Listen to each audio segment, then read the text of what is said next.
I remember my first time doing a 100 km bicycle ride, also known as a fondo. I was cycling with my friend who was much stronger than me, and he invited me to join this large group who was planning a fondo ride. At that point in time, I had never done anything longer than 60 km. I was even still using my friend's second-hand cycling clothes and second-hand bike that was too small for me and only had 8 gears at the back instead of the standard 11. So I wasn't very confident, but he assured me that I was strong enough and that there was many people who were weaker than me who will also be joining. There was even a 70-year-old man in the group. I thought to myself, there's no way I'm weaker than a 70-year-old man. Little did I know the ride was going to change from an easy 100 km to a grueling 130 km, more than double the distance of what I had ever cycled at the time. The ride was from Alam Damai to Bukit Jugra, and it started off easy. We were cruising somewhere between 25 to 30 km an hour.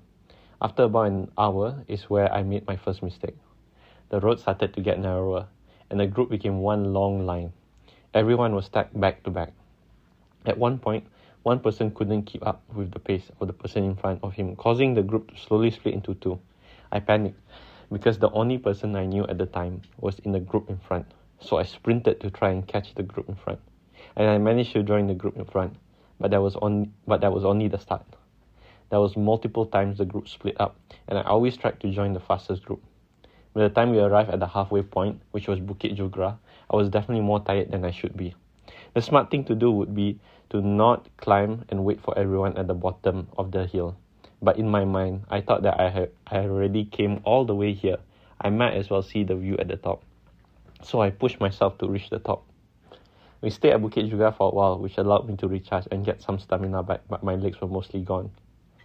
On the way back, we took it quite slow at first, which gave me the false sense of hope that I would be able to survive the rest of the trip. But the moment there was a straightaway, everyone just started increasing their pace.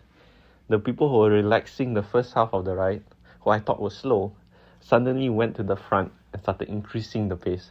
Our speed went from the low 20s to 32-33 kilometers an hour. For a beginner like me who was already tired, it was torture. I think at this point, my ass started chafing. My bib was second-hand from the friend who sold me my road bike. I know, looking back, it's a bit weird to be buying second-hand bib. Anyway, it was an old bike, or an old bib, and the stitching between the pad and the rest of the bib was quite rough. Eventually, the chafing became so bad that my ass started bleeding along the stitches. So as I was desperately trying to stay with the group, I can feel my ass bleeding out and the skin getting tender. For the next few days, all the boxes that I wore got stained with blood. Anyway, we had gone the wrong way multiple times. We even ended up at a dead end once. Around the 75 to 80 km mark, I bonked, which basically means my body had no more sugar to burn. If anyone has experienced this before, it is very painful. You feel like you have no power in your legs, your mind is foggy, and every pedal stroke brings pain. At this point, the 70-year-old man was leading me and pulling me. At that point, I wasn't even embarrassed. I was just trying to hold on. At about the 90 km mark, we took a break at a Kedai Runcit on the side of the road, and we were still not even close to reaching the end. Quite a few people couldn't take it anymore and decided to quit and take a grab back to the starting point.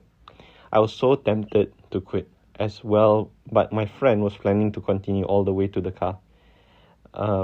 He convinced me to continue. Looking back, it was such a stupid decision. We thought there was only 20 km left to the starting point, but there was actually 50 km more to go. At about 135 km, I just couldn't take it anymore. There was only 5 to 10 km left to the car, but my body was screaming at me to stop. I stopped at the gas station and waited for my friend to reach the car to come and pick me up. We started the ride around 8 a.m. and finished at 6:30 p.m. It took me 10.5 hours to finish the ride. So that was my first fondo, guys.